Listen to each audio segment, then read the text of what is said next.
us today, so let's give it up for Braden. Thank you, guys. Thank you. So my name is Braden Bunno. For those of you that don't know me, I was a former president here at CEO. I'm really grateful to be back and to see some familiar faces. It's really cool.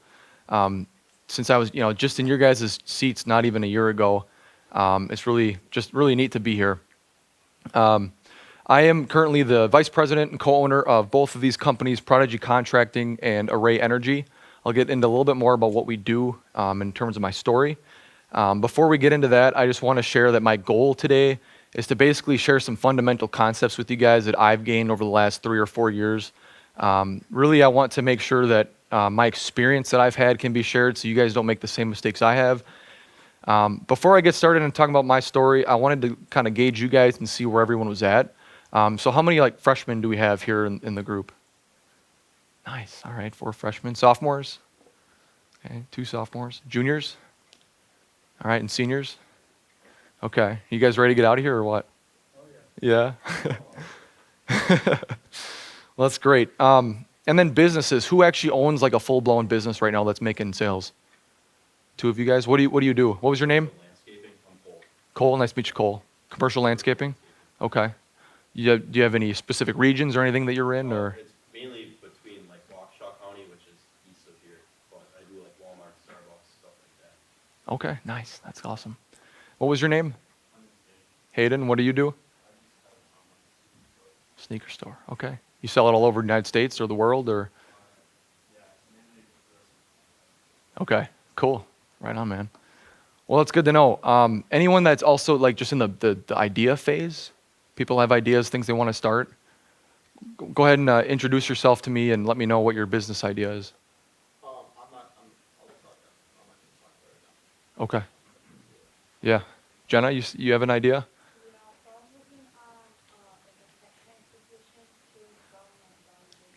Nice. Cool.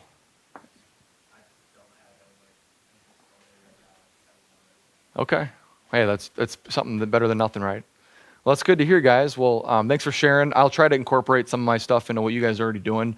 No promises, but I think that'd be helpful.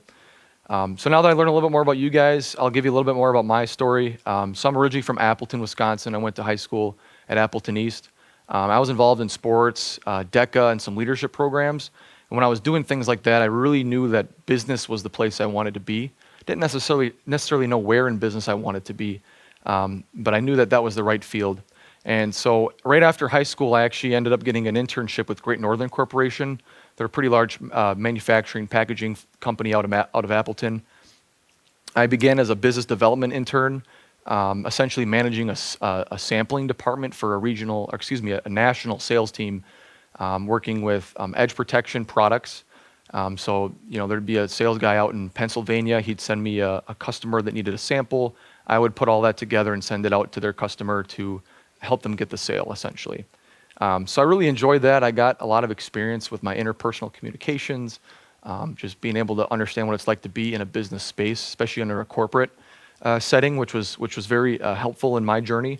And after that, I was then promoted the following summer to be a marketing assistant, working underneath the vice president of the company. He was a former entrepreneur, so I got to ask him a lot of questions, and it was really cool to learn from him. But the challenge with the corporate America, I really enjoyed the learning, and I'm so grateful for it, but I just knew that it wasn't, the mix-up that I was looking for. I wanted to try something different. I had mixed feelings. And so kind of during that time, I had just started going to school here at Whitewater. I actually had a startup idea. I pitched to Dugan and G about a football business. It'd be like spring ball for high schoolers. And both of them and Professor Carr rejected me because they said I wouldn't make any money. But I'm glad they did. It worked out. So that was really cool. And then after that, I tried an Amway business. I'm not sure if you guys know what Amway is. For those of you that don't know, Amway is kind of like, you sell products to people and you bring people underneath you and then they buy products and they sell products. Some people call it a pyramid scheme. I wouldn't call it that. I don't want to talk bad because there are a lot of great people in that organization. But again, another thing that I tried that I knew that wasn't for me. So then after that, I actually did try to start an auto servicing company. I built this in Professor G's class. which I'd highly recommend you guys do that with your business ideas. But then ultimately, it just didn't work out. I knew I had some other ideas that would have made more money in the long run and would have less capital requirements up front. And kind of during this whole process of trying to start businesses and figuring out where I'm going to make my money or make my career, honestly, I was just living a really sinful life and making terrible decisions. And at that time, I decided to follow God and live for Jesus. And it made a really big difference. That's the reason I'm here today. Because then as soon as I made that commitment, that was when I met Ariana. She's the president of our two companies up here. We started our business together, the first company being Prodigy Contracting. So a little bit more about what we do. We specialize in federal government construction and services. We have customers ranging from the FAA, the TSA, Army, Bureau of Land Management, national parks. I mean, we do pretty much any organization with the federal government we do business with, or at least try to do business with. And so through that, we really learned a lot about what it means to work for yourself and get up every day and go and make money for ourselves, not having someone over my shoulder telling me, hey, you got to do your job today. No one telling me to get out of bed. I had to get up and do it myself every day for the last about a year and a half. And it was really sweet because, during this, it was actually, as I was going through the entrepreneurship program with Dugan and G and Professor Carr. And so what I highly recommend for you guys when you are building your businesses to utilize your classes. I'm sure some of you are entrepreneurship majors. Some of you might not be, which is totally fine. But utilize your classes to build your businesses. You can build a marketing plan, business plan, financial plans, really a whole bunch of different opportunities to get credit for building a business, which I thought was amazing. So then obviously through mentorship with Professor Carr and the other two gentlemen here and Launchpad, if you guys have that opportunity to do Launchpad, I highly recommend giving that a shot. And obviously this organization here, it made a big impact for me as well. And during all of that, we were trying to get the business going through these organizations. It was crazy. I don't know, we have a couple of freshmen and sophomores here, so you guys might not remember, but when they sent us home when all the COVID stuff hit, that was really weird, and just trying to navigate through that was interesting.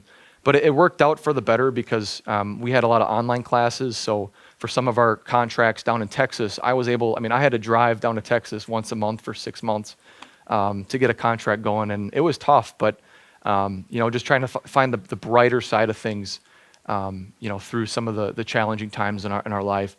It was great. And after that, basically I decided to take a bunch of credits ahead of time in the summer. And I did end up graduating early, a year early, to focus on building our business, which, again, I'd recommend that to you guys as well if you have that opportunity. Just something to think about. So then that brings us to our new business. So I talked about Prodigy. So our new company is Array Energy. This is a renewable energy company, more or less a division of our current company. All right. That's not a problem. So it was a new division of our company. What had happened is through our building our business with Prodigy, we knew that, hey, the government stuff, it makes good money, it can provide for us, but ultimately at the end of the day, we're not going to be able to scale this to be a $100 million company. And that was just the truth. I won't get into all the details in this presentation. I'd love to share with you guys afterwards if you're interested, but that was just the problem. As I'm building this business, I can see the market and I can realize, this is great, but it's not scalable. And so because of that, we recently, within the last month, had pivoted to Array Energy. As most of you guys know, George and Jason here have been involved in solar sales over the last 8 months or so. The gentleman that was running their previous company was one of my best friends from high school. So it just worked out really well, all the relationships that we had at the time. But Array Energy is pretty sweet because essentially what we can do is help homeowners and businesses pay less for their energy bills. So, an average homeowner, let's just say they're paying $150 to $200 a month in their electricity. Well, by utilizing our company, they can put solar on their roof for at the same price or less while having solar on their home and producing their own energy, rather than paying that as a liability or a rent to the energy company. And it's pretty sweet because over time, that rate will stay flat to pay for their solar panels, while over time, thousands of dollars of inflation and price increases, especially with We Energies and some other companies in Wisconsin, would just rise very dramatically over time. So it's pretty sweet. There's a lot of federal and state tax incentives, gives a homeowner an opportunity to own their energy as an asset rather than a liability. And it's pretty sweet because they can increase their home value. And it's just good for the environment. It's better than putting some of that stuff out in the atmosphere. So that's kind of what Array Energy is and what we've been up to. And really excited to see how these guys grow with us and growing our company. So then the next piece I'll talk about is how to think about money. So now I'll get away more from talking about myself and just talk about just some things I've learned. So how to think about money. How do you guys think about money? Anyone have an idea? When you think of money, what do you think of? Freedom, okay. I see a lot of head nods. Sounds about right, okay. Bailey? Cool stuff? What do you call cool stuff? Or what do you think they would call cool stuff?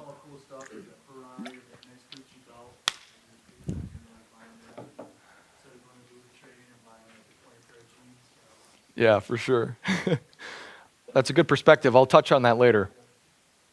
So when I was doing my Amway business, I didn't really know. I probably thought the same thing, Bailey, about money or financial freedom. That's really a good vision to have about that as well. But when I was in the Amway business, I learned this thing called the cash flow quadrant. It really taught me about how to think about money. I give full credit to Robert Kiyosaki.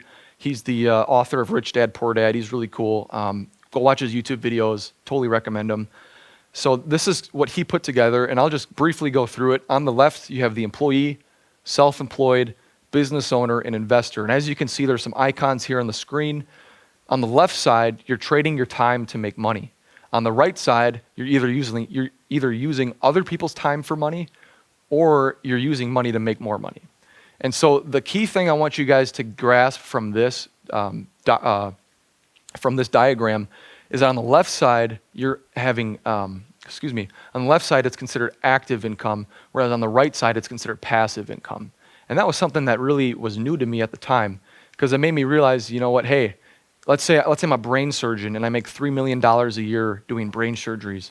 Well, what if I'm out on my bike someday and I fall and I break my arm? Well, now I can't make that money anymore, right? Because I'd have to go to work to make that money. Whereas if you're a business owner or an investor, you're not necessarily utilizing your time or your efforts to produce more income for yourself. And I thought that was pretty sweet, right? You want to be able to build a team around you of employees or contractors or however your businesses are structured. Maybe you have more shoe sales people or hiring project managers for your landscaping. Just something to consider as you guys grow is, in my opinion, this is the right side to be on, because then that's where the freedom comes in that you had mentioned earlier. Another way to look at money is assets versus liabilities. I know we always talk a lot in accounting classes about an asset is something you own and a liability is something you owe. But I challenge you to think of an asset and a liability based on cash flow. Professor G loves talking about cash flow in his classes, so I'm sure you guys will hear more. But what I like about asset liability in a cash flow sense is that an asset in a cash flow sense, and also in my interpretation, is something that puts money into your pocket, right? So if you go buy a car and you're not making any money with the car, it might on paper be considered an asset, but you're actually putting money out of your pocket to be able to sustain that asset. Whereas like with a house, right? Now, granted, some of these things will have stored value in them, and I won't get into all of that, but the difference is with like a home, you could rent it out as Airbnb, so now that home is bringing money in for you, or you could just live there. Now, yes, it might be a nice home, and it might be worth a lot of money, and that's a great asset to have, but it's not bringing more money in. So when you guys think about assets and liabilities, I highly recommend thinking about it with at least some tint of cash flow perspective. Go ahead, George. All right, so building a team. So the important thing about building a team is to just take inventory of your own skill set. Figure out what are you good at, what's your personality type, who are the type of people you work the best with. Because if you don't have your own understanding of yourself, you're not going to be able to go have an understanding of other people. And the most important thing, guys, you need to acknowledge where you fall short. You need to figure out, hey, I'm great at sales, but I suck at bookkeeping, right? I don't want to do finances, and you know what I mean? Like in terms of managing and starting a business. or for example, like let's say like my fiance Ariana, our co-founder, does not want to go sell. She doesn't want to knock doors. She doesn't want to do any of that stuff. But she is great doing back-end contracts and paperwork, whereas I'm on the phones, on the emails, coordinating with people. And because we have our two strengths, it complements each other much better. Excuse me. Be careful with your friends and family. I've already broken this rule like 3 million times, but when I say be careful, just don't bring people onto your team for no reason. Your cousin Billy down, that lives the city over that wants to start a business with you. Don't just bring him on your team because he wants to start a business with you, because a lot of people would want to start a business with you.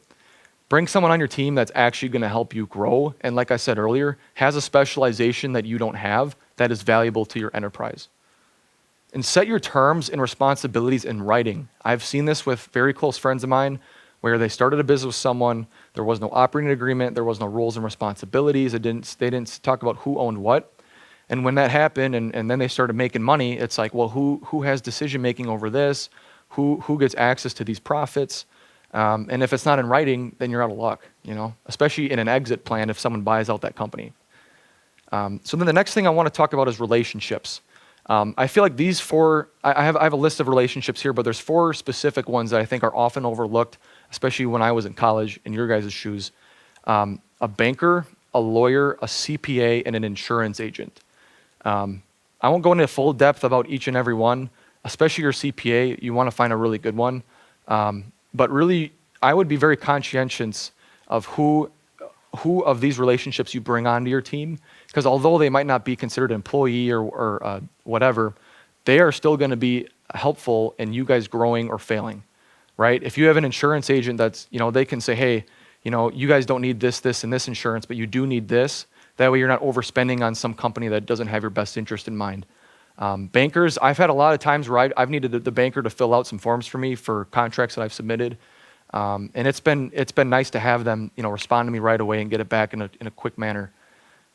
Lawyers, you don't always necessarily need a lawyer, but because they can get a little expensive. But keep in mind that they are important. And then your CPA is so important. Like you need to find a good CPA, someone that can look at your books, and I'll talk about books in a little bit. Your financials, and be able to say, hey, you're tracking this right, but you're doing this so wrong. We've had that on our end. And when you don't have someone that specializes in that, it's really hard to be successful. Customers and suppliers. Obviously, you guys got to know who your customers are. You really got to understand what makes them tick and know them the best out of any relationship. Because if you don't have customers, you're not going to have a business. Suppliers are in my opinion, suppliers can be equally important as your customers. Because without your suppliers, you can't help produce whatever product or services you're doing for your customers. And some of your business models might change depending on that. Obviously, employees and team members are really important. Just make sure you try to build up leaders, not just bring up people just to have them work for you for the rest of their life. Bring up people that actually want to grow with you, especially in a startup. That's why these 2 guys right here are perfect for our team, because they have that drive and that ability to basically suck it up and say, hey, because this is considered a startup enterprise, it's going to be challenging for the first few months. The paychecks might not come right away, right? So it's really important to consider that when you bring on people on your team, that they have that strength in their mental and physical, and honestly, the toughness of their spirit, really. And then friends and family, really important to keep in mind that your friends and family are going to have opinions about your guys' businesses. I'd seriously just be careful who you hang out with in regards to your friends. George, if you could hit the next slide here. This is one of my favorite quotes. Whoever walks with the wise becomes wise, but the companion of fools will suffer harm. If you guys are hanging out with a bunch of guys at Pumpers every weekend, look, I get it. You're college and you guys make your own decisions, but the people that are there every weekend and that's all they do, and they're not doing good in school, maybe they're skipping classes, they're not in this room, then they're not bad friends, but just be careful about really being too close to them or even getting them involved in your businesses. You are like the top 5 people you spend with the most, right? So just be really conscientious of your environments and who you surround yourself with. Next, George. The next thing I want to talk about is mentorship. Excuse me. Mentorship is really important. You guys have mentors here. Use them. Take advantage of them. Show your appreciation for them. but you need to diversify your mentorship. In my opinion, I think the best mentors that you can have are the ones who are already living the life that you want to live, right? So if you have a mentor, or if you see a guy or gal or whoever that has that Lamborghini or that yacht, if that is your lifestyle, and I'll talk a little bit more about lifestyle in a little bit, then go learn from that person. You know what I'm saying?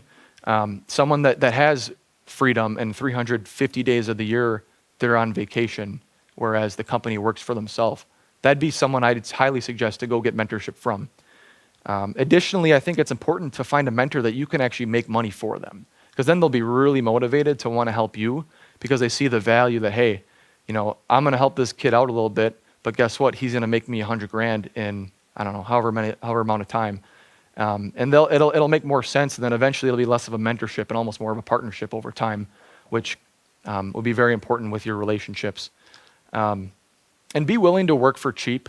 Be willing to even work for free.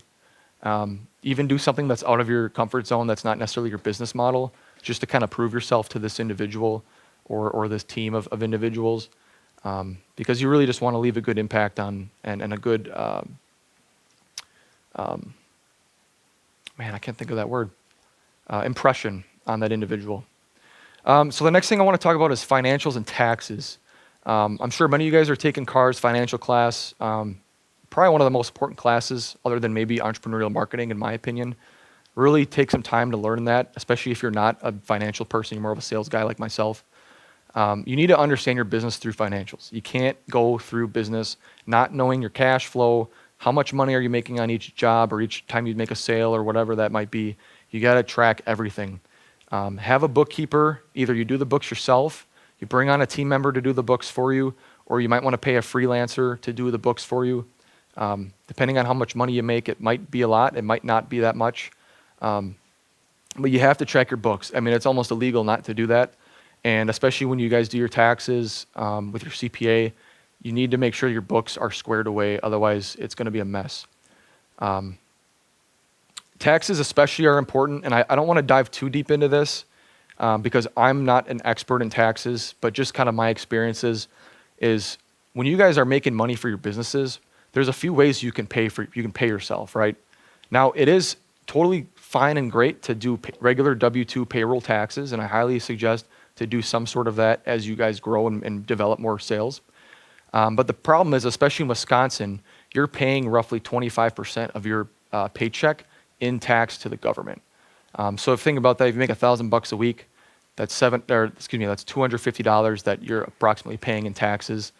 So a way to kind of get around that, and I'm going to be very careful when I say this because, again, I'm not a tax expert, but you can utilize business expenses to help fund your lifestyle, right? So these are just a few examples: meals, vehicle, fuel, travel, hotel and lodging, housing, company clothing, computer and office supplies, phone bills, internet subscriptions, and a few other things are all things that my company can legally and justifiably pay for that also benefits my lifestyle, right? So company vehicle, I mean, that alone can be really helpful. And so instead of paying, let's just say a vehicle is $30,000. Instead of paying myself $30,000 salary and having 25% of that go to the tax man, well, now I can take that $30,000 and just pay it directly towards the expense. And so it just we'll talk more about that offline, but build your business around your lifestyle. So my next thing I want to talk about is your purpose. What's your why? We kind of talked about that a little earlier, you two, and I'm glad you guys brought those points up. But as you're going through either starting a business with some of you guys with the ideas, or you already have your businesses, or even you're just here just to get better as a professional, you got to figure out what's your why, what's your purpose, what's the dream, what's the vision. Because you can't, in my opinion, you can't just go try to start a business, so I want to make a ton of money, and just it's all going to work itself out. You got to have some kind of plan in place, and I'll talk a little bit about planning in a little bit. Next slide, George. Here's a really great, powerful quote that I love from the book of Ecclesiastes. Everyone comes naked from their mother's womb, and as everyone comes, so they depart. They take nothing from their toil that they can carry in their hands. You guys are born with nothing, right? You have no clothes, no possessions, nothing. The same way you're born is the same way you go, right? So as you guys are planning your visions for your businesses and your careers, just keep that in mind, right? You can make all this money in the world, have all the Lamborghinis, like Bailey was saying, but at the end of the day, you can't bring any of it with you. So just really keep that in mind as you move forward. I want to reference an interview by Dan Bilzerian. I'm sure most of you guys know Dan Bilzerian. For those that don't, he's considered the king of Instagram. You know, he's the Lamborghini guy with the models on the yachts and all that kind of stuff, which actually, ironically, his company is having some financial troubles. But he did an interview a couple years back. I remember watching this, and he said something along the lines of, you know, I do so much cool stuff that all I want to do is more cool stuff, right? So he just isn't getting satisfied from all of the things that we all see on Instagram, right? All the things he's doing. And just keep that in mind, right? A guy like Dan Bilzerian, who has all the worldly possessions he could ever want, really isn't satisfied with them. So in my opinion, I think you guys should really focus on putting that money that you might make. Because I know from what I've heard from these two, I know many of you guys in here will be successful. Take advantage of the resources you have and help other people and help the next guy up. I talked about planning a little bit earlier, preparations. I think it's really important for you guys to set a 10-year plan. Where do you want to be in 10 years? Where do you see yourself? And then now come to 8 years. Where do you need to be in 8 years to get to that 10-year spot? Where do you need to be in 5 years to get to the 8-year spot? And then 2 years and 1 year. And where do you need to be tomorrow? Where do you need to be tonight, right? You got to make sure that you have kind of a stepping stone of how to get to that spot, because it's definitely not a linear, path to getting up to that 10-year plan. It's going to be ups and downs and maybe some plateaus and then some skyrockets, and then it's going to go skyrocket back down. It's crazy. So you guys got to make sure that you kind of have that idea, incremental plans on how to get to where you want to be. Set your goals regularly and just plan on revisiting them. Right? I honestly suggest, guys, go and type up your goals. What do you want to do, and not just career, but also personal life, financial.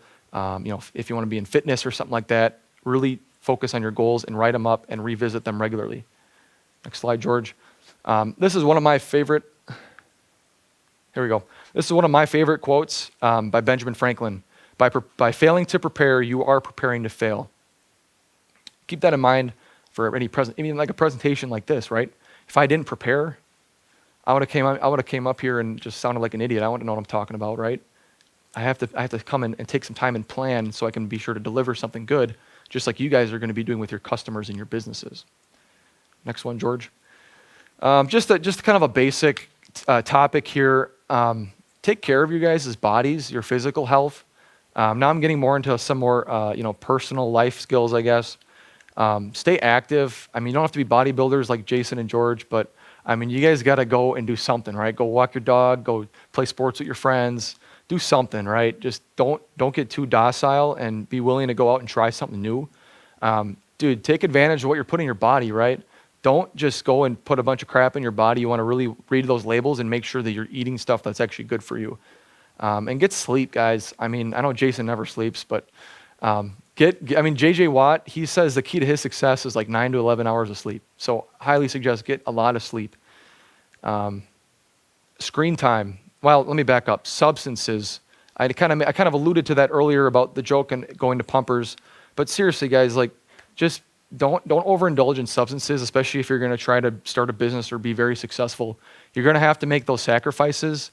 Maybe down the line you'll have more opportunity to enjoy, alcohol and things of that nature. But the truth is those things, they're just going to get in the way of your success. At least that's been my perspective, not only for myself, but many people around me. So just don't indulge in your substances. And honestly, guys, avoid screen time. I mean, your computers are very important and we need them, especially for many of our businesses. But just don't be scrolling on TikTok all day long. I mean, it can just really just kill your productivity and put your mind in a state that isn't necessarily in a productive manner. So then I guess I just have a few final general miscellaneous thoughts I thought of when I put this together.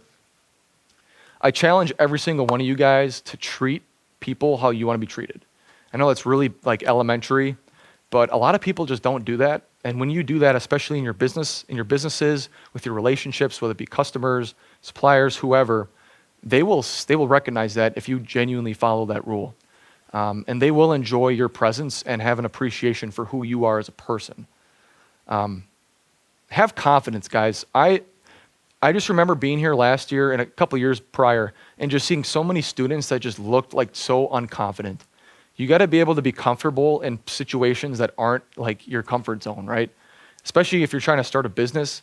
Like even today, we went out knocking doors trying to sell solar, right? It's not easy. You're going up to random people's houses, right? And that's the same thing as you have to do with your businesses. You got to be able to go talk to random strangers and try to make someone's day out of it too, right? You want to leave a good impact. Another thing I recommend, I kind of alluded to this earlier, Connor, but I suggest sitting in the front of the class. Really simple thing that I learned my freshman year, but it's so easy to sit in the back rows of the classroom and you just play on your phone or whatever, you play games on your computer. I've seen a lot of people do that, and a lot of them ended up dropping out of that class. So I highly recommend sitting in the front of any meeting for that matter, trying to get a front row seat, and never be afraid to ask questions. You guys got to ask questions, especially with your businesses. If you have a mentor, if you have, a supplier you might want to work with, even a customer, especially a customer, you got to ask them questions so you can get a better understanding. You might feel like at first it might be almost as though you might annoy somebody, but just don't worry about that, because getting your questions answered can make or break a deal. Next one, George. Be confident, but don't be cocky, and make sure you guys can handle your success. I love this one. If there's any other football players in the room, probably have heard this. Act like you've been there before, Vince Lombardi. Just act like you've been there before, right? You score a big deal. Yeah, you can get excited, but don't be like some people out on social media. I won't put any names out, but people on social media will, they'll just kind of broadcast their sales, and although that's good for them, right? We don't want to try to, just don't try to be that guy to put all of your information out there to kind of puff yourself up. I guess is what I'm getting at, and just help the next person in line. Really, that's I think what should be your focal point. Next one, George. My final quote here. Actually, that's not. Yep, final quote here. There is profit in all hard work, but endless talk leads to only poverty. How many of you guys listen to Mac Miller? A couple of you, yeah. Right? You ever heard the song, It Ain't Your Money Till You Make It, Otherwise It's Just a Conversation? I forget which song that was, but basically what it says is, you guys can talk about your ideas and your businesses, and I'm not trying to put anything on any guys that don't have their businesses ready yet, but honestly, until you take action and execute on your ideas, you're never going to get anywhere. And it kind of goes back to the confidence and getting out of your comfort zone. So just be willing to do that. Be willing to just go and try something, and even if you fall flat on your face, learn from those mistakes, go try again, learn from those other mistakes, and just don't make the same mistake twice. And pivot when necessary, right? If you guys think that, hey, maybe this business model isn't the best business model for us, try something a little different. Last one, George, that's just the closing slide. My last point to you guys is just be grateful for what you have. The richest kings in the history of the world do not have half the things we have in this room. They didn't have computers, they didn't have electricity, projectors, cell phones, lighting, heating, air conditioning. I mean, you guys some of you probably walked, but I'm sure some of you drove here, right? The richest kings in the history of the world ever didn't have half of those things, and if they had that opportunity, they'd be very envious. So be grateful for what you have, and just appreciate the things that we have in this world. That's pretty much all I got, guys, so I'm open for questions.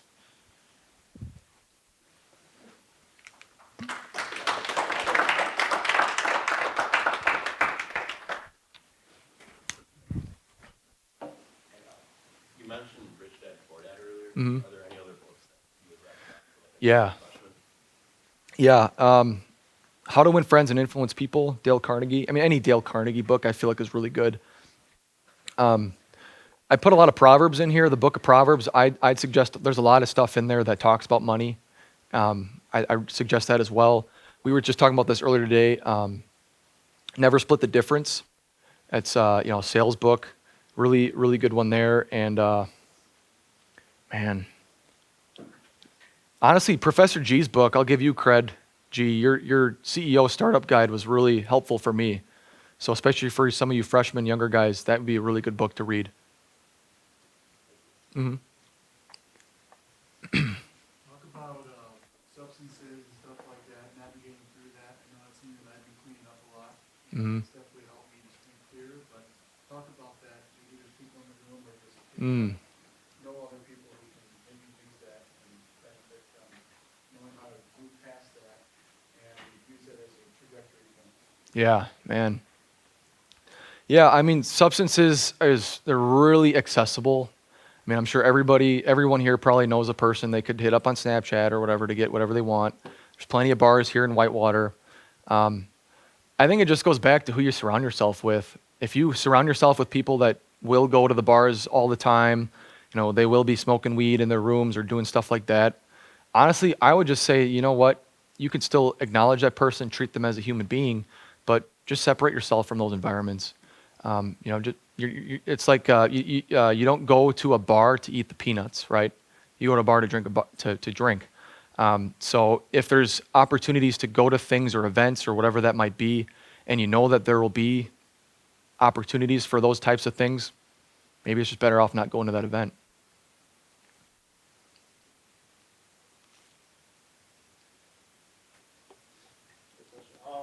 So you were actively involved with like the e-board, being like you were president. You're also involved in like other causes, obviously.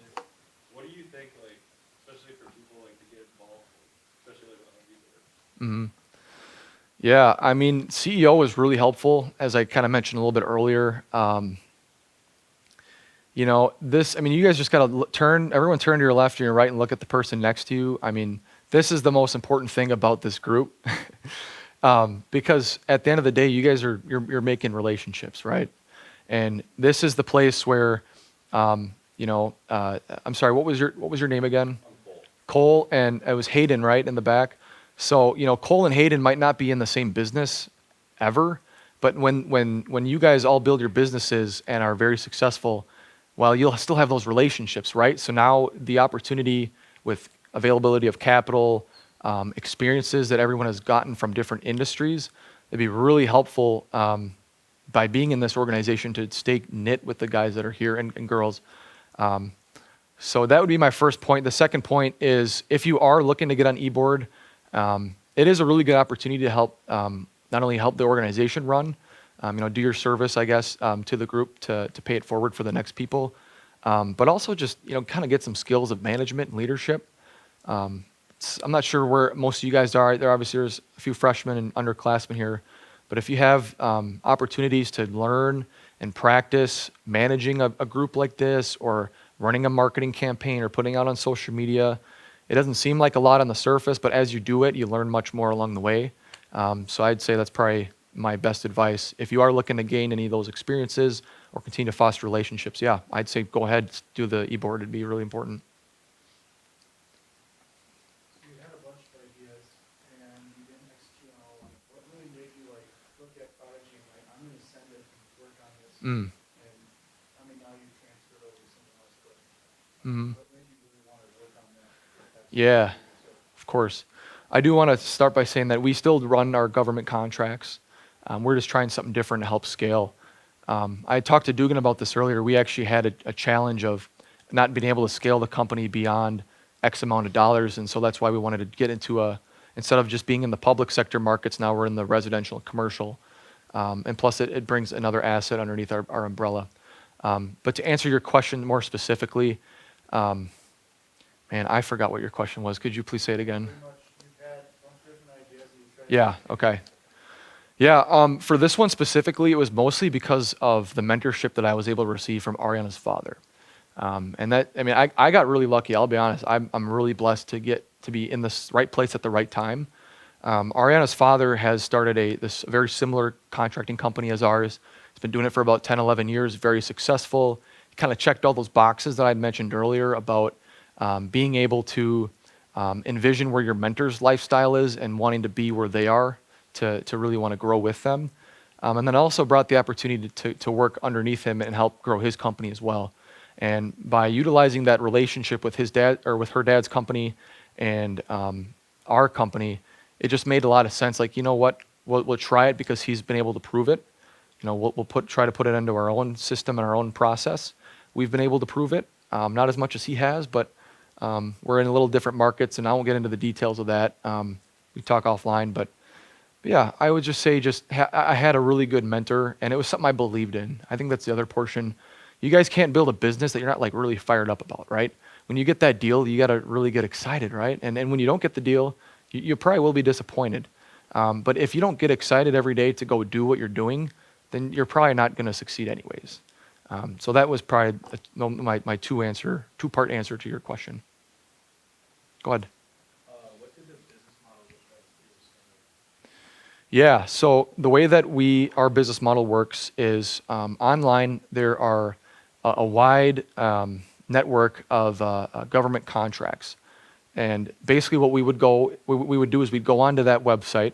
We would look for the right contracts that fit the jobs that we were looking to bid, and then we would essentially gather all the information. I'd read through all the paperwork, figure out what exactly is required for that solicitation, and then what I would do is I'd go online and I'd try to find subcontractors all over the country, whether it be road work, janitorial services, plumbing. I mean, a whole bunch of different stuff we've done. It's just a matter of finding that guy or that girl, that company, and building that relationship. So then after we had gotten that relationship established, I'd have to go through the whole process of organizing the proposal, doing the price estimating, getting the past performances and technical capability statements from our subcontractors, and then sending that in. And then basically the business model that we had was to win those jobs, put on a margin where we, as a project manager, could make upwards of maybe 20% minimum per job, and then manage the project accordingly, whatever the work was. So we have some 5-year contracts like janitorial services. We have some one-time construction jobs, and did that make sense? I mean, that's basically our business model in a nutshell. The energy company is a little different. We're still kind of figuring it out, so I won't get into too much detail with that one. But I'm sure you've probably heard from George and Jason kind of what it looks like on their end. Mm-hmm. Yeah. Yeah, you brought up earlier that you, George, and Jason were knocking doors earlier. Mm-hmm. Do you have any advice to guys doing door-to-door sales in the future? Yeah, I mean, I'll be honest, I'm still relatively new to it, since I've been so focused on getting all the back end, all the legal structure, contracts and things organized, a lot of the marketing and the website, the logos and things. I haven't had a chance to really get in their shoes enough. But I will say the thing that I have learned thus far is just be confident when you go up to the door, and just rehearse and practice before you do knock on that door. You're going to show up and stumble on your words, and you'll look kind of silly sometimes, and that's okay. But then as you grow, you'll start to understand. Then you become like these guys, and they're just pros. I mean, they have their whole process, their rehearsal down pat. Then every time that someone opens the door, they know exactly what to say.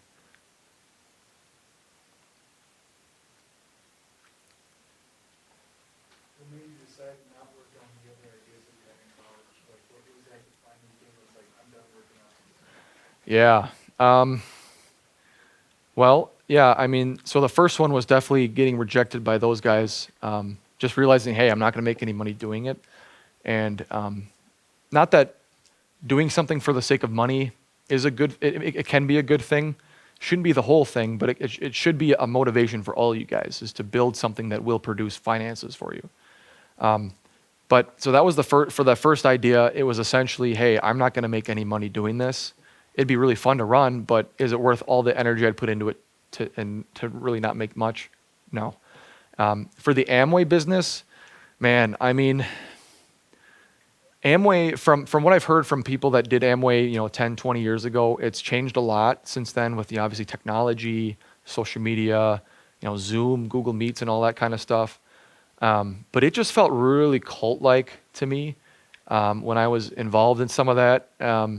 It definitely has worked for some people, but really, the only way to really become a multi-millionaire, billionaire off of it is being in it for super long, and essentially being one of the first people to be there as well, because you just keep adding people. You just keep getting more downlines and more downlines, and that just, what does that make? It makes a pyramid. So, but great people, good values. I learned a lot, but that was just kind of that. I just realized, I'm like, you know what? They're saying the same jokes at every meeting, and the same guys are laughing at it like they've never heard it before. And then when I got to that point, I'm like, all right, I'm done. I can't be doing this anymore.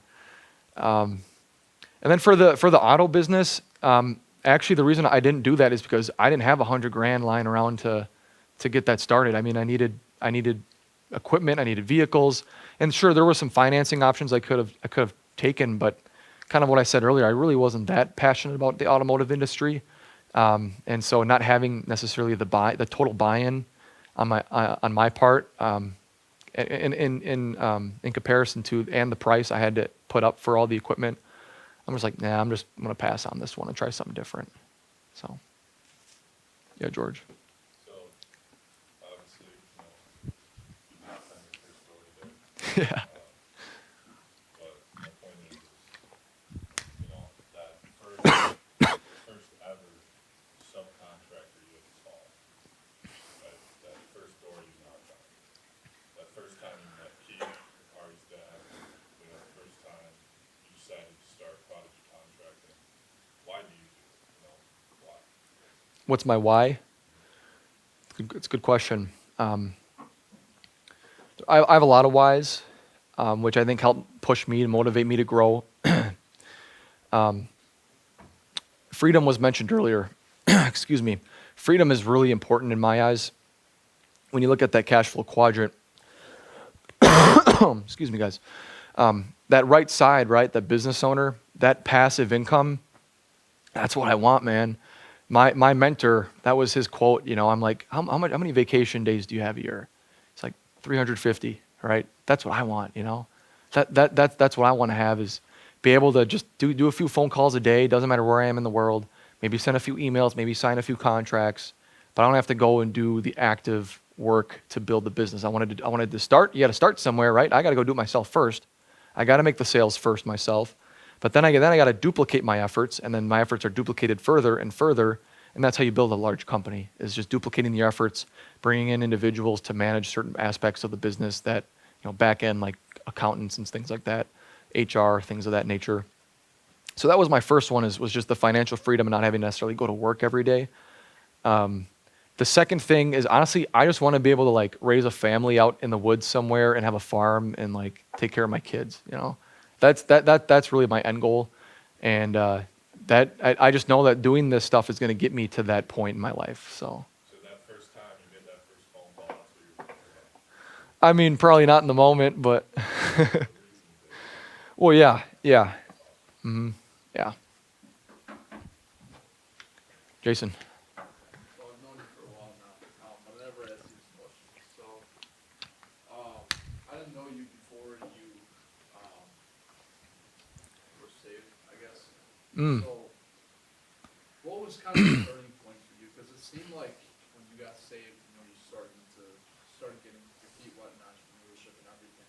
But what was really the turning point? What made you decide to go from the guy that you were to now going to a guy who wants to be really successful in business, entrepreneurship? What was the turning point? Yeah, man.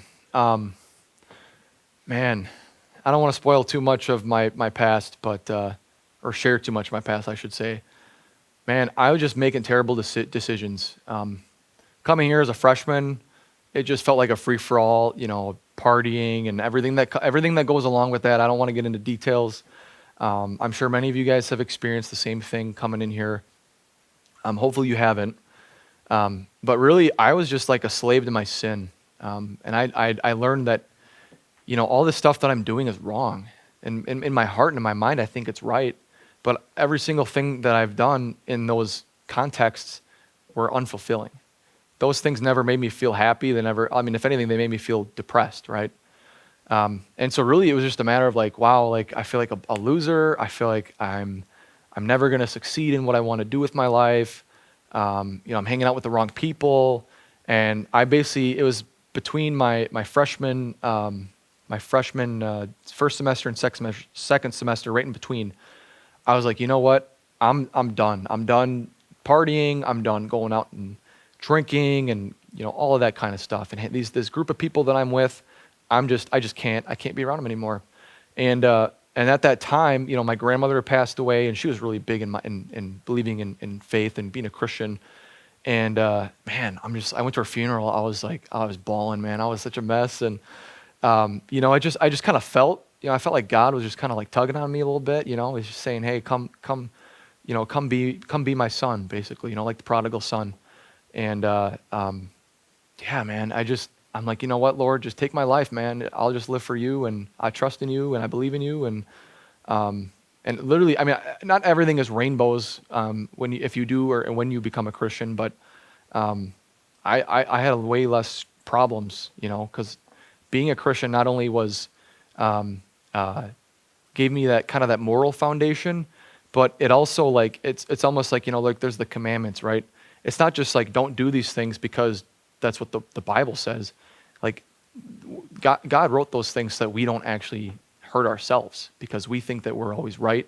Adam and Eve in the garden, they decided not to do what God said. They ate the apple. They chose sin because we think that we always know what's best, but honestly we don't. And so that was probably the biggest thing for me was just giving up the crap of the life I was living and then going in a 180 and looking at Jesus. And that's how I got here today, man. That's just the truth. Whether you believe it or not, that's just how I'm here. So go ahead. What's your week looking like right now? How busy are you? How do you balance the relationship with yourself? Do you healthy? And on top of that, how do you balance yourself? Yeah, man. That's tough. It'll look different. Like if I have a job that I have to be at, then like my whole routine gets flipped upside down. Ideally, I just get up and I read. Excuse me. Ideally, I get up and I read, and then I'll just hit my computer and I'll just start doing emails. I'll do my paperwork. I got to do my phone calls. My day to day is very different, especially right now, given that we're trying to get the new division going. But yeah, I mean, it's just pretty much getting up and reading, getting up at a good time. Excuse me. Get my work done during the day, making sure I dedicate that time to going to the gym before dinner is usually when I like to go. Other times I'll go at like 6:30 in the morning, and then I won't have to go later in the day. Whatever works best for you, obviously, will be different. But man, you just got to find the time to do everything. You literally have to schedule out. Okay, when am I going to eat lunch? When am I going to work? When am I going to go to bed? When am I going to eat dinner? I mean, all of that stuff. I recommend putting it in a calendar, especially early on when you're trying to get into a routine. Some other weeks though, like obviously I'm down here, right? So I'm not in my routine. My meal planning and stuff will be a little different. Going to the gym with these guys is nice, but it's like, it's not the same time as I usually am. I've got to sleep somewhere else. So yeah, I mean, if you guys have businesses that require traveling, it'll be tough, especially if you are into fitness or having your routines. But those are the sacrifices you got to make if you want to get it going, right? So, okay, go ahead. And then my last question was, how did you how did you get known for Yeah, no, that's a good question. So we were able to bootstrap everything. I should have mentioned that earlier, Bailey. That was one of the reasons why I really believed in this, because I knew that I could dang near start from nothing and build something out of it, which we have. I mean, this is it, guys. I mean, this is pretty much all I needed to make money. I mean, which is crazy, and you guys need to consider that too. Like a phone. Oh, that's not my phone. My phone's somewhere else. A phone and a computer. You can make millions of dollars on a phone and a computer, and every single one of you guys have one. I know you do, right? Just remember that. But yeah, man, yeah, I would just say I don't know. I'm having a little brain fart here, but I didn't get a whole lot of sleep last night. I broke my own rules. But good question though. No, dude, I got like 4.